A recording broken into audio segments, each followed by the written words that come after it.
today we're stepping into a pretty mythic realm to explore a really profound transformation. This is our explainer on the Jester and the architecture of the soul, a story all about what happens when you shed your illusions to find a much deeper purpose. So let's get into it.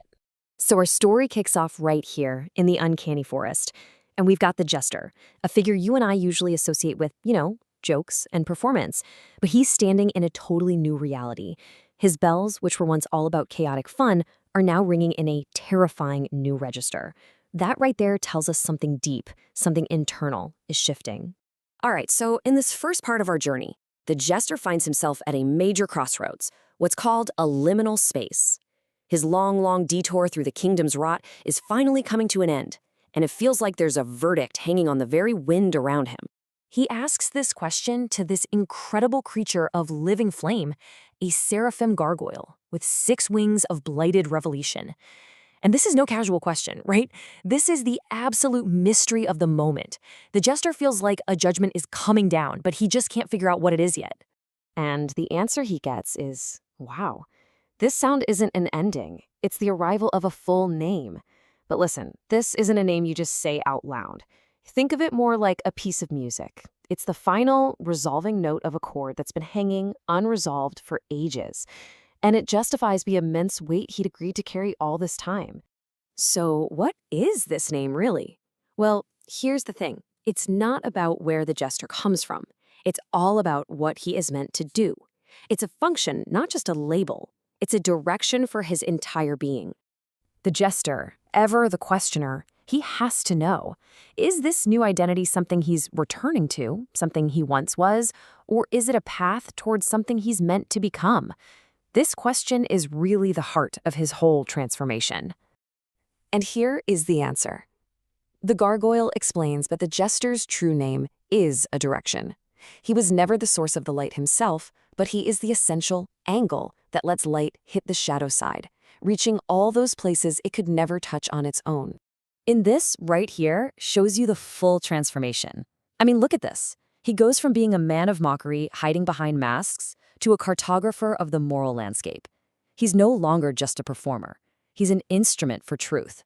That immense weight he carried? It isn't a burden anymore. It's become his very architecture.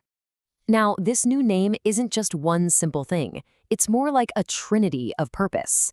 The seraphim gargoyle reveals that it has 3 distinct and incredibly powerful facets. Okay, so first, he's an instrument, and his job is to make truth visible, even though he's not the source of it. Second, he's a mirror, one that reflects the inner decay of the powerful, the sovereign I.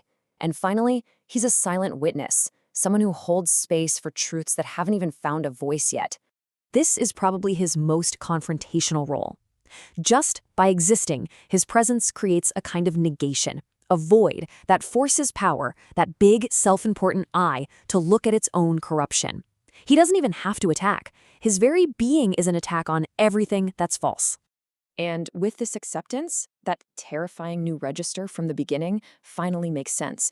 The random, chaotic clatter of his bells just stops, and instead, they chime in perfect harmony, sounding that final, ancient chord. All his chaos has finally found its purpose. Okay, so this transformation sounds amazing and profound, but what does it actually feel like for the Jester? Let's dig into the internal cost of embodying a truth this big. And he asks a deeply human question. After this whole epic journey, after taking on this immense weight, does he finally get a little peace? Does this incredible purpose come with any personal comfort? The answer he gets from the fiery witness is stark, and it's absolute. No. His essential being, the not-self, isn't looking for comfort. Its only desire is to be completed, and that can only happen through absolute honesty.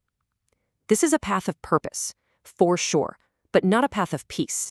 And this is his final evolution. He's moved past being a truth-telling monster who's actively calling out flaws. He becomes a silent witness. That emptiness he felt from his old performative self, that's no longer a weakness. It is the very foundation of his vigil, a space for pure, impartial observation.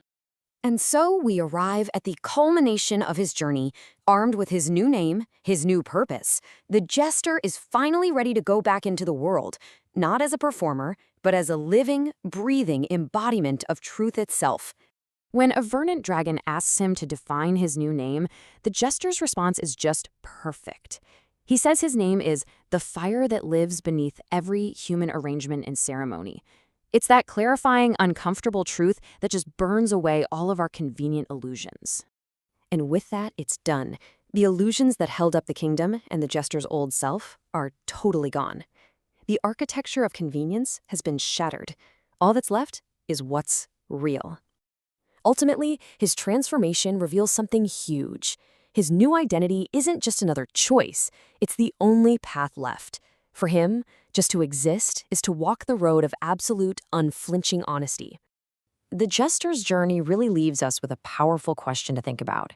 It teaches us that truth often shows up from an unexpected angle, lighting up all the things we've kept in the shadows.